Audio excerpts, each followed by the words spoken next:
Ես եթե խոսքը բանի մասին է, ցուցակների մասին է, նախորդ անգամ որ ասիկ մեր հանդիպմանը։ Ցուցակների երկու մոտեցում կա։ Ուրեմն մոտեցում առաջին, որի հիմնականում կազմվել է Ուժեղ Հայաստան եւ Բարգավաճ Հայաստանի առաջարկ Հայաստան ծրագրի շրջանակներում, այդտեղ ուրեմն հիմնականում ցուցակում մարդիկ են, որոնք ունեն փորձառություն անցած ճանապարհ, բայց որոնց կողքին կան նաև երիտասարդներ, որոնք իրենց ոլորտներում երիտասարդ տարիքով հանդերձ որոշակի հաջողություններ գրանցել են հանրային հասարակական դաշտում, մասնագիտական դաշտում։ Այսինքն փորձառությունը երիտասարդության հետ մեկտեղվել է այդ երկու ցուցակներում։ Եվ այդ ցուցակները կազմող եւ պատասխանատու անձինք չեն վախեցել, որ իրանց պիտակ կպցնեն որպես հին կամ նախկին։ Բայց կա երրորդ կողմը, դա Ուժեղ Հայաստանը, ես այն առաջինը որ ասի, Ռոբերտ Քոչարյանի ղեկավարած, մյուսը Գագիկ Ծառուկյանի։ Կա Ուժեղ Հայաստան, Սամվել Կարապետյանի առաջնորդությամբ, այնտեղ մոտեցումը այլ է։ Եթե ուշադրություն դարձնեք, այսպես ասենք, երևացող ձևով հին կամ նախկինում պաշտոն վարող կամ հանրային ճանաչելություն կամ լսարան ունեցող կամ հասարակական որոշակի դեմք ունեցող անձինք հիմնականում չկան, այնտեղ երիտասարդներ են։ Եվ նաև իդեպ տարիքային առումով են երիտասարդ։ Նու երիտասարդ ասելով դա 20-ից վերևը չի, այնտեղ մինչև ասենք 40-45 տարեկան, եւ այդ երկրորդ մոտեցումը դա եղել։ Այսինքն հիմնականում երիտասարդություն, հիմնականում, բայց ամեն մեկ իր ոլորտում ինչ որ բարձունքներ գրաված, իր տարիքի հետ կապված, անցած ճանապարհով, բայց հիմնականում այդ մոտեցումը որ երիտասարդներով, այսինքն ապագայի տեսլականով, ուժ, եռանդ, ավյուն եւ այլն, դա այդ մի ցուցակի կազմման սկզբունքն է եղել։ Հիմա ինչ վերաբերվում է Ուժեղ Հայաստանի կողմից կազմակերպված հանրահավաքին, այն որ իշխանությունները ակնհայտ կեղծիքներ են անում, կարծեմ նորություն չի։ Ասենք հանրահավաքին ներկա անձանց քանակի, բազմաշատության եւ վերևից նկարած նկարները ակնհայտ կեղծիք են անում։ Ասենք ինչի համար է անում, որ ցույց տաս, որ այնտեղ քիչ է, իդեպ ասեմ այդ հակառակ էֆեկտն է առաջացնում, որտեղ մարդիկ նայում են իրականությունը որն է եւ իշխանությունները կեղծիք։ Հերթական անգամ իշխանությունները հասցին ասում են ստախոսեք, սուտ ասանեք, իրականությունը մի բան է, դուք ցույց եք տալիս լրիվ այլ բան։ Այդ բազմամարդությունը որոշակի առումով նաեւ ցուցիչ է։ Ցուցիչ է մեր երկրի քաղաքացիների ակտիվության։ Ես հույս ունենամ, որ եթե 60% եւ ավել մեր երկրի քաղաքացիները մասնակցեն 70-75%, սկզբունքորեն կարելի ասել ընտրությունների արդյունքը արդեն մեծ հավանականությամբ կանխատեսելի կլինի եւ իշխանությունները փաստացի կարող են պարտվել։ Իհարկե կարող են ամենավերջին այլանդակություններն էլ արվի կեղծիքների եւ այլնի, բայց մեծ տոկոսի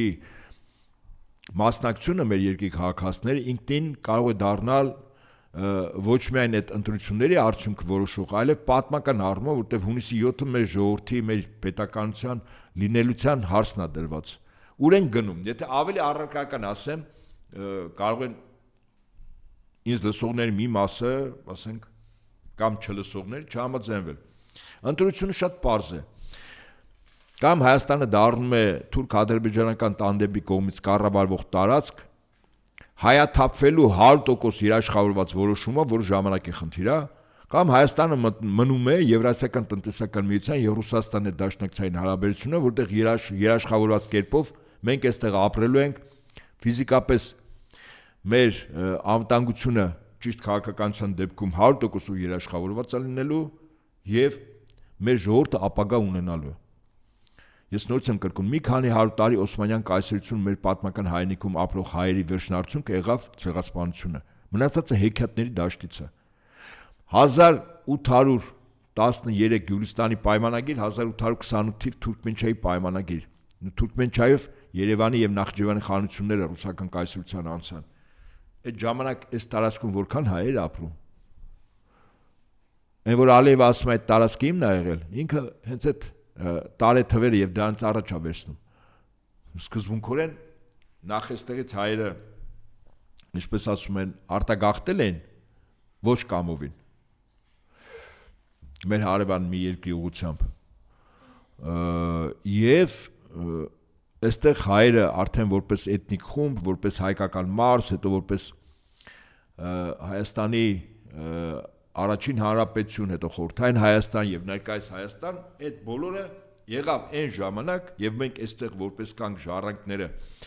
այն անձանց, որոնք այդ ժամանակ ցարական Ռուսաստանի մաս կազմեցին եւ բոլոր այն տխմարները, ովքեր որ ես ուրիշ վիրավորական բառեր կարող եմ ասել, ուղղակի չեմ ուզում, ովքեր փորձում են հիմնավորել, որ եթե Հայաստանը այն տարիներին Գյուլիստանի եւ Թուրքմենչայով չանջատվեր, մենք ավելի շատ կլինեինք, ավելի հզոր կլինեինք, չէ, այսպես։ Այսինքն այդ մարդկանց կարելի է այսպես խոսքով խիստ պատժել, որտեղ մեր քաղաքացիներն իրենք կեղծիք են տարածում եւ ակնհայտ է որ վճարում կամ տխմար են, եթե չեն հասկանում, կամ վճար են ստացել մեր թշնամիների կողմից, որ իրականությունը գլխիվար շուռ են տալիս, այնպես ինչպես ասում էր մենք ցեղասպանությունը 15 թվականի Թուրքիայում տեղի ունեցավ, որտեղ ռուսական զորքերը հետ էին գնում, եկել էին հայերը տեղի, օգնում էին ռուսական զորքերին, հետո ռուսական զորքերը հետ գնացին, թուրքերը մեզ պատժեցին։ Ես սա ով ասում, ոչ ավել ոչ պակաս Փաշինյան Նիկոլը, ակնհայտ կեղծիք։ Ռուսական զորքերը մինչև 16-ի վերջին Անտանտի անդամ լինելով, ավելին Ֆրանսիան եւ Բրիտանիան համաձայնվել էին, որ Ստամբուլը շուտով գրավելու է, որտեղ Անտանտի զորքերը արդեն Օսմանյան կայսրությունը սկզբունքորեն վերցնում էին, եւ ռուսներին տրվելու էր Ստամբուլը, Կոստանդնուպոլիսը, որպես Ցարգրադ, այսպես ասենք, եւ Բոսֆորը դարդանել նեղուսները։ Եվ այդ ամենը ձախողվեց միայն մի քայլի պատճառով։ Բրիտանիան, որպեսզի ռուսները չունենան այդ հաջողությունը եւ Օսմանյան կայսրության մի մասը վերջնարդյունքում չդառնա ռուսական կայսրության մաս, հայկական իդեպ մարզերով, որտեղ հայեր են, հա, այսպես ասենք այդ ժամանակ, ու ցեղասպանությունից հետո որքան որ մնացել են։ Այդ ձախողվեց Բրիտանիայի կողմից 1917 թվականի փետրվարին Ռուսաստանում պետական հեղաշրջում կազմակերպելու պատճառով եւ զորքերը աշճանաբար հետ քաշվեցին, որտեղ երկրում իսկապես վիճակը վիճակ չէր։ Եվ մեկ մյուս կողմից էլ զորքերում իշխանափոխություն, հեղափոխություն, անկառավարելություն եւ ցարական Ռուսաստան հսկական կորուստներ ունեցավ իդեպ։ Գերմանական բանակը արձակվում էր մի կողմից եւ այլն։ Եվ միայն այդ ժամանակ, այսինքն այդ ցեղասպանությունը պլանավորած է եղել էթնիկ խմբերին տեղի բնիկ, це միայն հայերի խնդիրը չի։ Հույներն էլ են, չէ, որպես տարածքում Պոնտոսի հույները կես միլիոնից ավել իրենց եւս ցեղասպանել են։ Այսինքն խնդիրը բնիկ ժողովուրդներին ոչնչացնելու մեջ է եղել։ Իդեպ ասեմ, սա ոչ թե կայսրության մոտեցում է, սովորաբար կայսրությունը, եթե ինքը մի էթնիկ խումբ դարձնում է որպես առաջնային գերիշխող, մյուսները որպես ենթակա, դա կայսրություն չի լինելու։ Այսինքն այդ փոքր ազգային փոքրամասնությունները անընդհատ կենտրոնական իշխանությունների դեմ պատերազմելու են, անընդհատ կռվելու են, որտեղ իրենք բնաջնջման կամ շահագործման ճնշման ներքո են։ Կայսրությունը ինքը համակեցության օրենք է դնում։ Անկախ ամենից Օսմանյան կայսրությունը ձուլելով տարբեր ժողովուրդներին համակեցության կարգեր է դրել։ Սա նոր քաղաքականություն էր, որտեղ թուրք էթնոսը պիտի դառնար իշխող։ Իդեպ ասեմ ձեզ, Քեմալ Աթաթուրքի ամբողջ քաղաքականության եւ իր պատվիրատու Բրիտանիայի իմաստը նա էր, որ Օսմանյան կայսրությունը պիտի փոխել ազգային մի պետությամբ, այդ ազգային պետության պետականաստեղ ժողովուրդը պիտի լիներ թուրքը։ Իսկ այդ թուրքը արդեն խնդիր կունենար տեղի բնիկ ժողովուրդների հետ։ Հետաբար խնդիրը դրվել էր տեղի բնիկ ժողովուրդների ֆիզիկական ոչնչացում, որ թուրք էթնոսը դառնար այդ տարածքում արդեն իշխող։ Աթե բուն ցեղասպանություն իրականացնելու պատվերը բնիկ ժողովուրդների նկատմամբ որն է եղել։